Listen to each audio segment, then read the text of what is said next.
I guess we have no one in the room with us. So, John Vervaeke, we are now recording a podcast, and this is the first time we've met. And I'm honored you've taken the time. This is very exciting for me. This is the first video online podcast I've actually recorded. They've otherwise all been in person.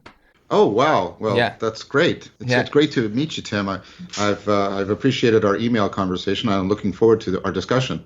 yeah, right. And look, there's so much to talk about, and now we have that invisible party in the room, and some of those people will be familiar with your work. I know a lot of my listeners won't be, apart from the ones I've Hmm. managed to get along to the meetups I'm holding to watch your lecture series and discuss it, which has been quite interesting too. And I've got some questions from the people who've been attending that we'll get to a bit later on. But for the benefit of people who aren't familiar with your work, I thought perhaps you could talk a little bit about, in particular, the context, the arena, if you like, using your Mm. terminology, you take yourself to be acting in or stepping into at the moment.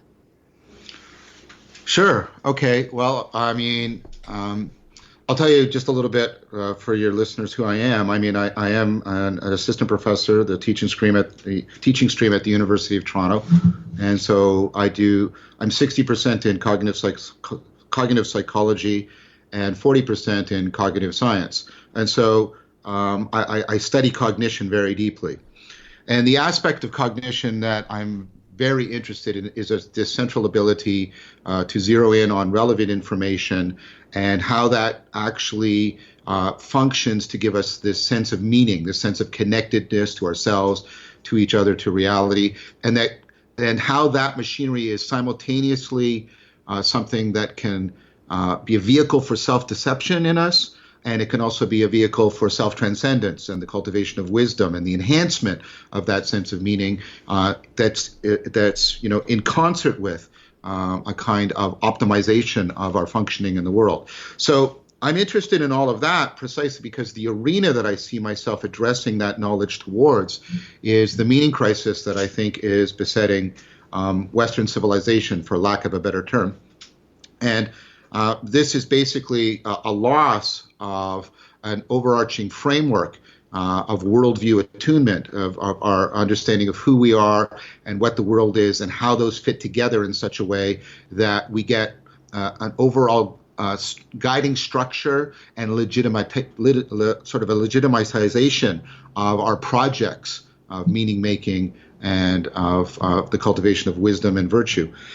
And I think what I'm trying to understand and trying to help other people understand is both historically, how did we get here? How did Hmm. we get into this crisis?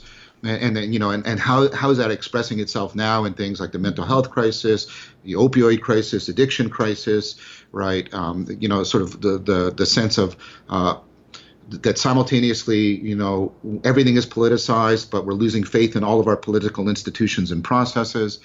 The sense that bullshit, in the technical sense that Frankfurt uses it, Yeah. is pervasive and growing everywhere. Also, positive signs like the mindfulness revolution, the psychedelics revolution, the authentic discourse revolution, all of this. So the historical, genealogy that's led to this current situation and both the positive and negative symptoms of it.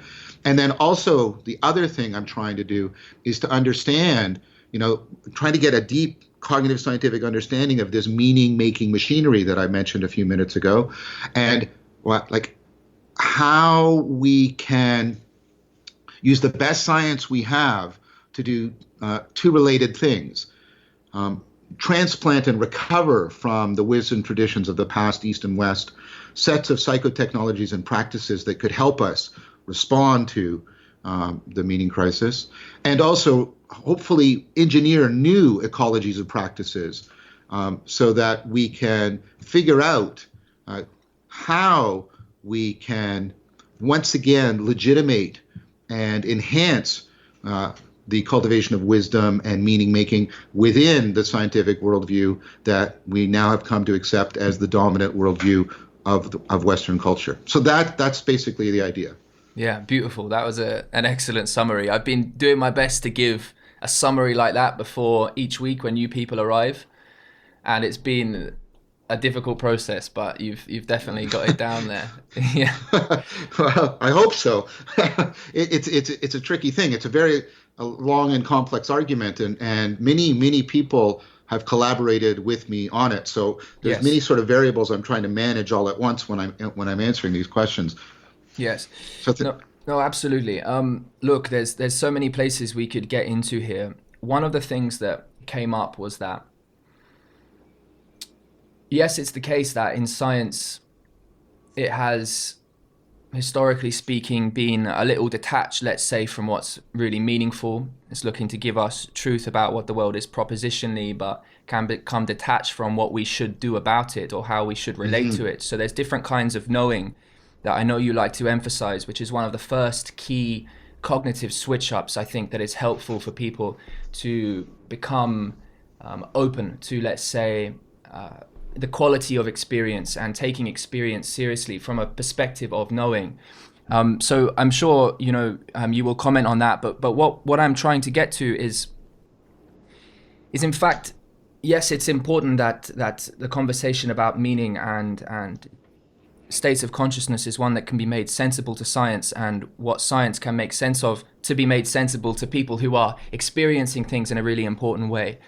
But politically and culturally, the forums we have for having conversations that take place in this place of meaning, of this place of meaning making, of co-participation with each other in the process of meaning making, is certainly an institution that seems like it's broken down. And in fact, to some degree, it's not clear that it's ever been really firmly established. At least, well, we can think of, historically speaking, although it was just Athenian men who participated in it. You have the forums they participated in back there, and that was sort of this interesting merging of the cultural setting and the political setting. But what I'm interested in, John, is do you think about the possibility that what could be helpful in our world is one in which people of learning, but importantly people who are willing to be vulnerable and authentic with respect to how they discuss matters of importance, both existentially, but also who attempt to make these commensurate with domain-specific, scientifically literate ways of understanding the world. A forum where that kind of conversation takes place, where you have sort of real epistemic authenticity and a real humanism built into them. I'm not sure we have that in our society, and I'm interested in what you think about that and whether or not, because I think your work in some sense is laying an important, you're doing some really high level scaffolding. You're making legitimate different areas of inquiry into what is fundamentally just people looking to connect with each other authentically and take their individual practices and build them into communities. And I see you as knitting together these disparate areas, and I see, being idealistic about things, room to move in and develop forums that are of a different kind. And I'm not sure exactly how to say it, but I think I'm getting at the point to you, if you understand what I'm, in the image I'm conjuring forward here. Well, I think you expressed that very eloquently, so thank you for that articulation. Yeah, I mean, I take that very seriously, and thank you for suggesting that my work is trying to create sort of a scaffolding for what you're talking about. Yeah, I'm very interested in the project and the prospect of creating, I'll use your noun, the forum, right? A place of some kind where this kind of dialogue becomes much more prevalent and much more coherent with and conducive to a way of life, because that's ultimately what I see. So I hope this is addressing your point. Yes. So what's happening now? And one of the gifts of the video series and all the podcasts and the video interviews and such is I'm getting to meet a lot of people who are doing exactly what you're talking about. Yes. They are trying to create places, institutions, communities, sets of practices, new psychotechnologies, reverse engineer our cognition and our consciousness, and our community in powerful ways. And And I don't want to take undue credit. I've been fortunate to be put in touch with these people, and I'm starting to see how much there's a grassroots. I hate to say that; it sounds so hackneyed, but there's a grassroots movement, right, to create networks, to create things like secular monasteries, to create regular meetings, intellectual, existential, philosophical, sapiential exploration, mutual affordance, mutual scaffold. I'm meeting these people all over the place. The fact that our political and economic machinery is ignoring this to a large degree, I think is telling, again, it's a telling symptom of the meaning crisis in an important way. But I do think that I personally have become much more optimistic about the fact that I think we are moving towards trying to figure out how to craft the sort of fundamental conceptual and practical, in the sense of practices, right? Vocabulary and grammar of this forum that you've talked about. So many different things are happening. Like this morning, I was talking to a gentleman. He owns a dojo, and we are meeting regularly, and we're talking about how to translate the stuff from the series into, okay, what's a whole set of interlocking, pedagogical practices I can give to these kids so that the dojo becomes not just a place of learning a martial art and movement practices, but a place of for actually giving kids a community where they're cultivating what dojos used to be, wisdom and a capacity, right, for addressing the meaning crisis. And that's precisely because the parents and the kids were coming to him and asking him for this. I've talked to somebody, he belongs to a community of secular monasteries, trying to bring back that institution that we used to have in the West, the monastery, where people would go precisely to form of community of, deep, that integrated deep intellectual discourse with, tremendous spiritual exercises for transforming cognition and consciousness. So more and more, I see this happening. And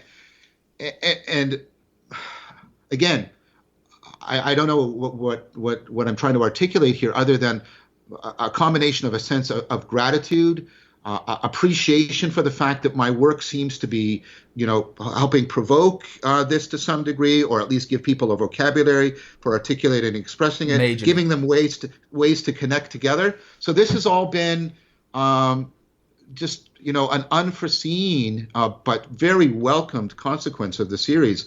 And so I think I'm participating in. I'm trying to be cautious and not take authority for this, but I am participating in people trying to address the very question you raised. Beautiful, John. Goddamn, so many things to go on.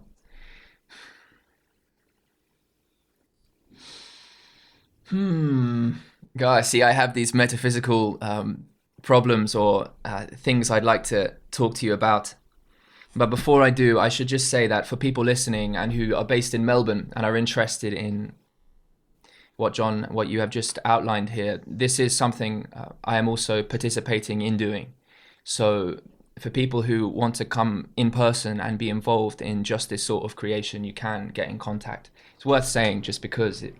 oh, of course. I fully endorse that. Yeah. And the other thing about that as well, which is, I'm networking to the best degree I can with people around the world who are doing these things. And I think will be a lot of benefit in getting together for group discussions to discuss these sort of things and share the successes and failures of things moving forward. I don't look at this stuff at all as competition. I think if you do, then, and I don't think anybody in this space is.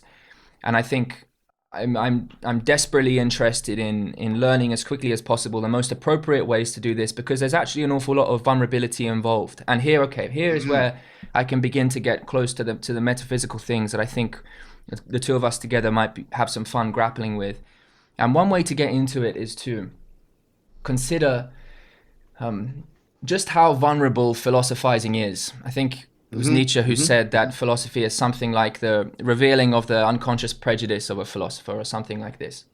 And I think broadly that notion is is very true, and for other reasons besides, I personally get quite blurred with the line between psychology and metaphysics.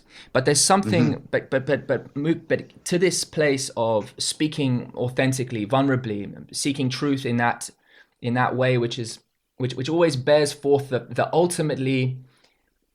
There's something about this frame. There's something about this experience that I'm deeply uncertain about, right? And I'm tenderly stepping out, attempting to stay to some degree strong with where I am here, so we might build some framework together. There's something about this that seems to me to be like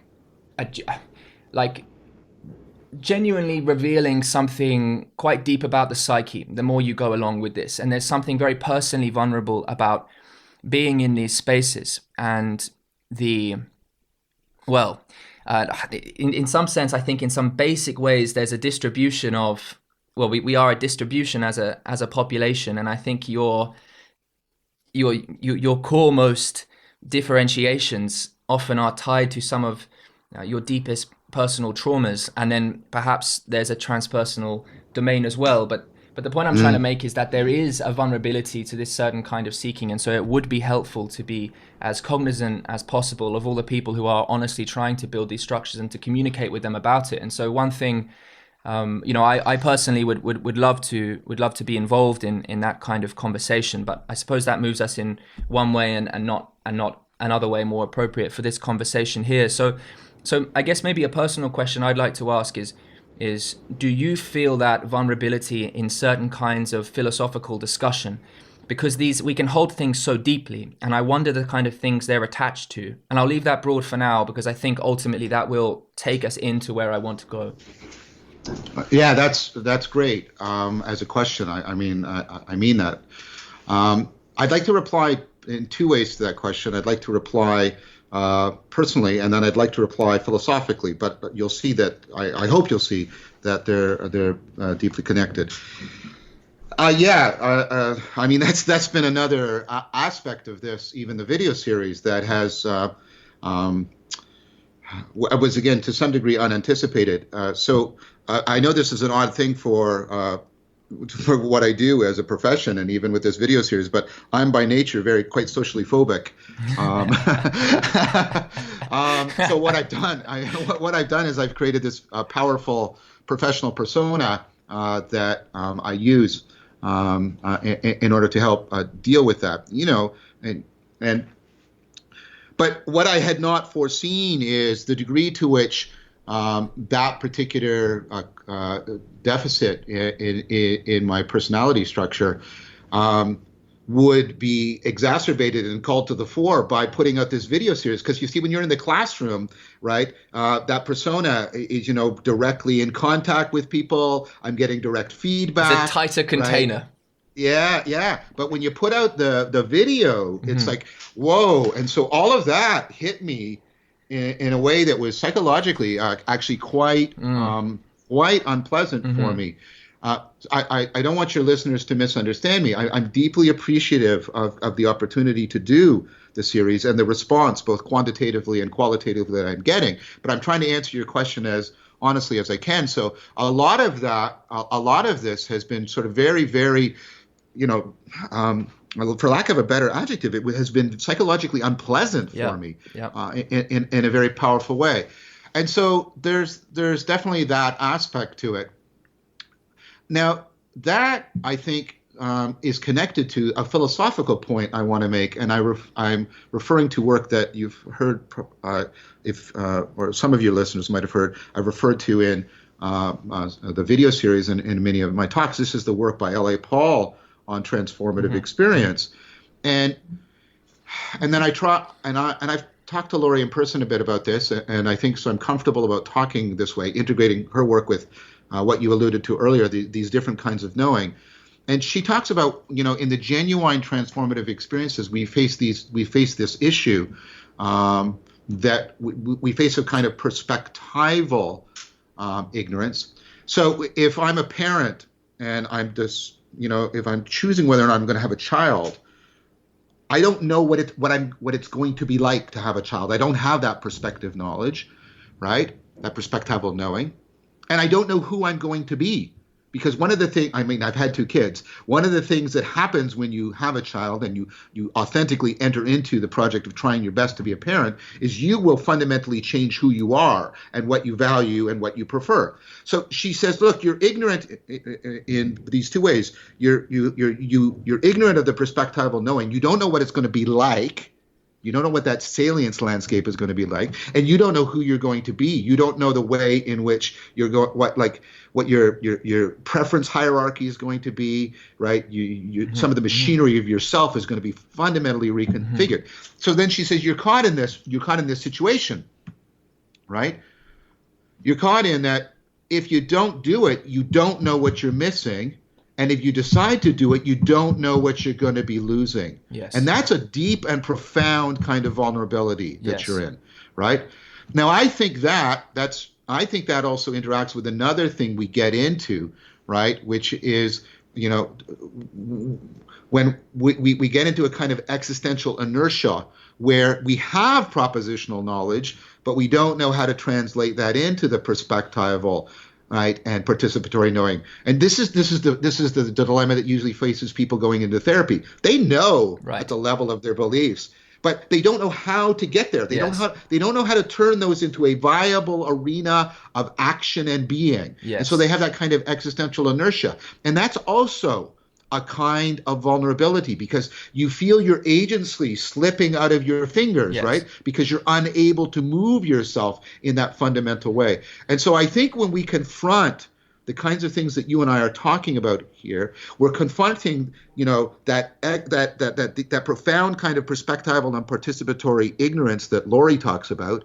And we're also confronting a profound kind of perspectival and participatory inertia. And that is deeply, deeply distressing. And those two can lock together and reinforce each other. So I think we can experience a very profound kind of vulnerability in the face of the kind of transformation we are seriously considering here. Yes, no, beautiful. I'm with you. And I do think I've read parts of L.A. Paul's work there on transformative experience and the distinction she makes between, well, she has like the personal transformation and epistemic transformation, which I think two of the terms that sort of cover what you've said there, which is very tight and helpful in the way that analytic philosophy is tight and helpful. Good. All right.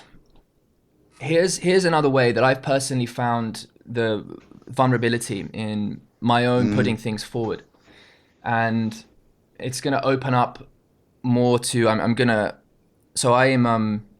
read a bit of Jung, and Jung has influenced me quite a lot, I would say. I've been through like through Jungian therapy. I put myself through Jungian therapy. I also I've attended multiple workshops on Jungian therapeutic practice. I'm not claiming to be an expert, but I do have an insider's understanding of the process. Yes. And some of my collaborators, like Anderson Todd, are genuine Jungian analysts and theorists. Yes. Yeah. I think for one reason among many, Jung, at least from a Western perspective, was one of course, there are others. Alfred North Whitehead is also an influence on mine, but he was one of the thinkers, feelers, really, who's looking to take the internal world seriously, but still to make that comprehensible as best he could in his own language to the scientific perspective. And so there is this, he's kind of an early, and I think he went incredibly far, farther than I can go. He went incredibly far in trying to, in some sense, do this re-embedding into the one world, which he might, between the internal and the external. I know that's there's different ways you could make that oppositional divide in terms of what constitutes the two-world model. But broadly speaking, the meaning in terms of the internal world and the psyche, and then the external world of bodies colliding is one sort of dichotomy that we have got trapped in. But one of the terms, and you get this term, of course, in otherwise in different areas of psychology, but it's one of projection. And so I put things out there online, and they've been watched a lot fewer than your videos have. But one in particular with a well-known figure who you might have known personally, given that he's Canadian based, Gabor Mate, who's a physician and has done a lot of work on trauma and addiction, and he has a big online following. And I've heard of him, and I'm not claiming to know any of his work, but I've had people refer me to him before. yes, Please well, continue. I believe he's helped a lot of people in conceptualizing addiction and trauma very helpfully. I have no doubt about that. But when him and I spoke in the podcast, and I think it's a fairly entertaining watch, there was a little tension between us, partly because I was attempting to articulate a position that was not in total contrast to what he was putting forward, but was part of the dialogical process I think required to get to where I felt at the time was the right synthesis. But the point I'm just making is there was that little bit of tension between us there, and he has a lot of fans, and so it's very interesting to see what the people write about you and pick up on you in an environment like that. So Yeah, from what was for from my sure. perspective, honestly, really trying to engage in a discussion, all of a sudden then you're placing yourself forward in just that one perspective of how you appeared then, and almost every little different part of you is getting picked apart. And so the point I'm making is you make yourself a martyr isn't the right word. You are whatever hooks you do have for projection. You're kind You of like become a you're kind magnet. of like You a become a mannequin. magnet for projections. Right. Yeah, you become a magnet for projections. Right. And is that the point you're Yes, making? Am I so understanding you well? yes, Good. that's that, right? And so how do you, I mean, that just seems like a necessary sacrifice in some sense, but it is a very interesting one. I just wonder what your experience is. It's also a dangerous one, right? Right. I mean, let's use a Jungian term that could induce significant inflation in an individual, Yes. right? Or to use other terms, it could really feed a kind of narcissism, right? And it could appeal to all kinds of cognitive biases of the illusion of superiority or cognitive confirmation bias. So those projections have the capacity, right, to really twist and warp a person. And so, Tim, from the very beginning, I've been very cognizant of that, and I've been very cognizant of the dangers both ways. So the danger to me in the kind of person I could become as the receiver of this projection. And let's be clear. I mean, I have and do receive some very, very, very powerful, very superlative things. And so that can be like and you can see what people are doing, right? And they're confusing what I've been saying with me as a person and all that machinery that we normally find in projection. And then there's also the reverse, which is, right, you have to be responsible for how people are responding to you. You can't just sort of push people away because you don't want to be a magnet for the projections, right? Because that's going to render almost any attempt to reach people where they are, just impossible, I would say. So towards the first, I've done a careful job of trying to note people who I think have gone the wrong way, and sort of by reverse template, try to avoid some of those patterns.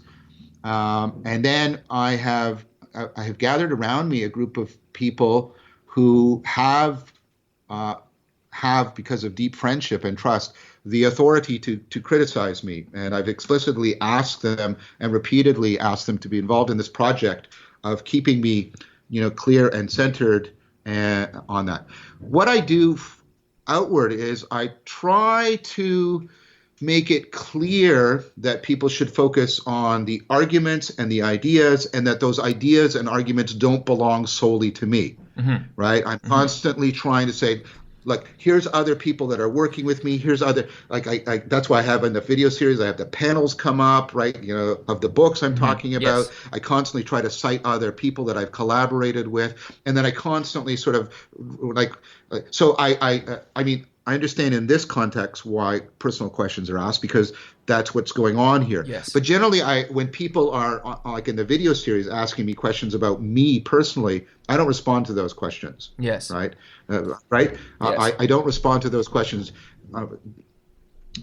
So I try to get people focused on the argument and focused on the set of people beyond just me that are responsible for the production of what people are finding useful or helpful. Yes, no, beautiful. I think one difference between our cases, John, is that you responded to my question there, given the positive feedback you've had on large, whereas in my case, I was just fucking hammered. Okay. Like, oh, really? Various really? different that's ways. Unfortunate. Well, but it's going to continue to happen, and I'm okay with that. And in many respects, it's a wonderful opportunity to learn. Although you do actually just have to push some away, because you have to develop a bit of a thick skin. Right. Absolutely. And some comments are complete bollocks, right? But some are, you can kind of see, okay, that's how I'm coming across here. And it's like, all right, why am I coming across like this? Okay, were there motives about that I was bringing to the table that were theretofore not conscious to me? So what strings were pulling me? What drives were pulling me? What things inside were looking to develop and had maybe not had their time to be made explicit in a particular way, that were piercing through and having their say? And I like thinking like this, although there's a danger in it because it's in part a sort of post hoc analysis. But the thing is that we are unknown to ourselves and we do develop. And in some sense, you can only understand the gestalt of what you've been and are doing in your life by taking this oversight view. And of course, you will then, I'm sure, and rightly elucidate the two modes or two directions of intention, let's say, in meditation experience or in mindfulness practice that can help better fit or come up with and fit us to the right frame of reference to understand what our place in the world or what the world is. And I know you like to talk about meditation as this breaking up the frame and sort of returning to a kind of an impartiality, a non-identification with the particular contents of consciousness. And then the contemplation, which was a really nice switch up for me, and it mapped onto some work I'd done previously, although not to anywhere near to the degree of clarity that you talk about these things with. Contemplation as this going out again once the frame's been broken and attempting to grasp the world in the right way, and that we have these revolutions of this process if we are, let's say, being good little rational cognitive agents that can help us better fit ourselves to an understanding of the situation. You articulated that extremely well. Thank you. I mean, I think, you put that very clearly. Cool, man. Yeah, no, I mean, look, I think this is crucial. I genuinely think what you're doing is crucial. And I think that every week there's these really tight descriptions of, like, for example, all right, so this will be a bit of a breakup from the conversation, but it is something I want to ask you because I think it's that valuable that I want people to hear it. And it's the distinction you make between the having mode and having needs and the being mode and being needs. Sure. And this is one where, look, I have a guy that comes along to the meetup and watches this with me. Very, very smart guy, very well educated. He works in some sort of psychological capacity with people who have various problems, and he takes transformation seriously from every level of analysis: physiological, psychological, spiritual. But even this distinction for him, I think, was like a light bulb moment in terms of, well, it's such a simple way to articulate something so fundamental about what we are that speaks importantly to where we are often going wrong in current culture. So if you would, please, the having mode and the being mode, I'd love for you to tell us about that. Thank you. So the idea is drawn from Erich Fromm, his book, To Have and to Be. And Fromm is clear about this. He doesn't think he's the originator of this distinction. You can find analogous distinctions in many places. Stephen Batchelor has a version of this distinction in his book, Alone with Others, An Existential Interpretation of Buddhism. You can find something analogous in Gabriel Marcel. So, right, and I think even you could understand parts of what Heidegger is doing using this distinction. But I think Fromm, and the reason why I use Fromm's ways of talking about it, although I supplement it a bit with Buber and with Collingwood, right? I think that it's a very clear and concise way of talking about it. So Fromm's idea is that right? First of all, we have to get this notion of an existential mode, right? So when I'm talking about an existential mode, I'm talking about this process of co-identification, right? I'm always assuming a particular identity in order to exercise my agency, and I'm projecting onto the world a set of identities in order to make that world an intelligible arena for my action. And so those, yes. And this is also related to, Clifford Geertz's work on worldviews, yes. Right? But that deep participatory relationship, the way they co-define, yes. And co-create each other. Yes. Okay, that's the existential mode. And yes. That what Fromm was pointing out is we have two fundamentally different existential modes. And these modes, these agent arena co-fitting relationships, are organized around different sets of needs we have. And so the having needs are needs that are met by having things, exercising control over them, often ultimately consuming them, like oxygen, food, water, or at least having really intimate control over them, like shelter, etc., right? And then Fromm's notion is, well, those are, first of all, neither mode is right or wrong, okay? Yes. But the having mode is right. It's a legitimate mode because we do have these needs. There's things we literally have to consume and have power and control over, or we cease to be. Yes. And then he said, and then he asked a really good question. He's like, what is your cognitive machinery like, right? And what's your existential mode like in order to facilitate solving this? Well, he says, well, what you do is and here I'll use some Collingwood ideas to make it a little bit clearer. But what I do is I give things a categorical identity. Like this is a glass, mm-hmm. Right? And so I can quickly and efficiently know how to get control over it and manipulate it because I can put it into a category and I can use the way in which it's similar to all the other glasses and the way I could replace this with another glass. So all of that I assign a categorical identity, and then that tells you what my relationship is to it. My relationship is one of, what Fromm calls like animal intelligence. That's not an insult, by the way, mm-hmm. Right? It means my tremendous capacity to manipulate things in the world in order to solve my having needs. Mm-hmm. So I have an I-it relationship, yes. To things, to use an idea from Buber. Now, then Fromm pointed out, but we have a different set of needs. He calls them being needs. I sometimes think that it might be more accurate to call them becoming needs or developmental needs. Yes. So we have a need to be mature. We have a need to become mature, to develop maturity. We have a need to, become virtuous. We need to, we have a need to become authentic. These are things we need to become. So these needs are not met by controlling or manipulating.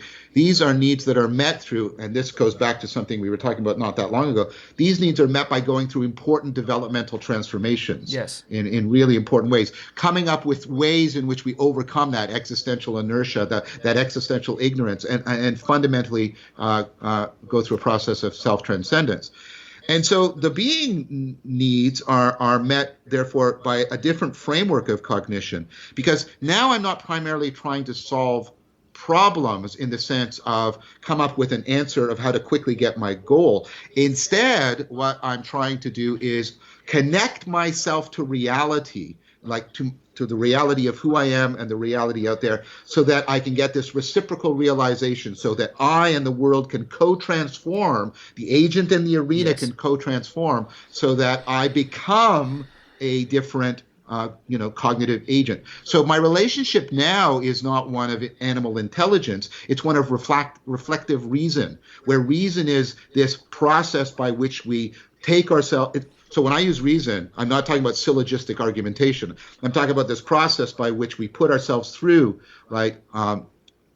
development in order to enhance and optimize our capacities with respect to the world. So because I'm engaged in this project, of making meaning, because that's what reason is doing for me, and going through this developmental change, I don't have an I-it relationship to things. I want to be connected to things so that I can penetrate to their mystery, right? And the mystery that's still within me. See, the mystery is that developmental affordance, right, for these kinds of transformations and self-transcendences that are needed for the being mode. So I have an I-thou relationship. Yes. right? To use Buber, and my interaction with things is not categorically but expressively. So I'll often use this point, right? Presumably, and this is, I think I share this with people, that's my presumption, your relationship to a deep friend or your romantic partner is a developmental relationship of reciprocal realization. You're both affording each other's growth and disclosure of depth, both within yourself and within the arena of your life. Right. Yes. And so your relationship to your partner or to your deep friend is not an I-it categorical manipulative relationship. I wouldn't say to my partner, I wouldn't say to her, I'm with you because you remind me so readily of all the other women I've ever been with. That gives me information so that I can efficiently and effectively manipulate you and control you in order to, service my needs. Yes. Like that is not making this relationship go well. I'm destroying the relationship, because that is not why she has entered into this relationship, right? She's not entered into it to solve a problem, to have control over resources. She's entered into it to become a different person. And that is, of course, why I've also entered into it. So here's the issue then. Both modes are legitimate.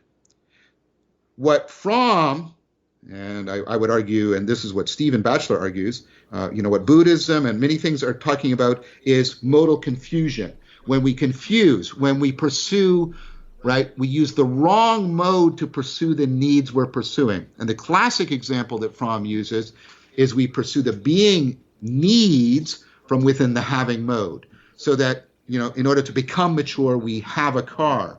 In order to be in love, we have lots of sex, right? And so what we and Fromm's point, right, is that confusion serves other people in their capacity to exploit and manipulate us. Because if I can keep you trapped in the having mode, you are, of course, are being frustrated. And I mean that in a deep existential and psychological sense. You're being frustrated in your attempt to satisfy your being needs. So what will you do? You're trapped in the having mode, and having the car isn't doing it. So it must mean that I don't have the right car, or I've got to get a new car, or a new iPhone, or I've got to get more likes. I have to have more likes on my social media. Yes. And so you pursue this with an increasing frenzy. And then Fromm predicts there's two responses to that.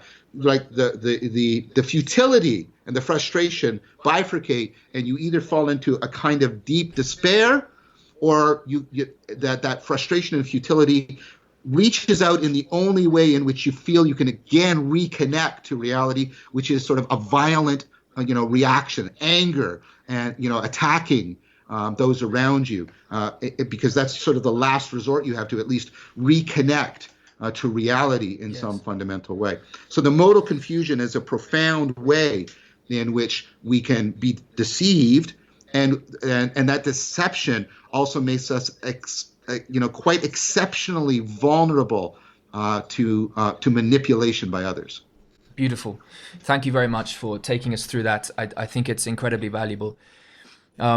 Okay, so if you can bear with me, and you might have to help me along with this, because of our limited time remaining, I want to see if I can provide a context for a particular sort of metaphysical discussion, so I can better understand your position on things, and to share a little bit about where my, not just interests, but where my capacity to make coherence of things currently lies with. And it's to do with, in some important sense, what's most fundamental. I suppose it's to do with ontology, but it's a process metaphysics wherein actually our agency and our capacity to draw coherence into experience might be used as an important vehicle to gain insight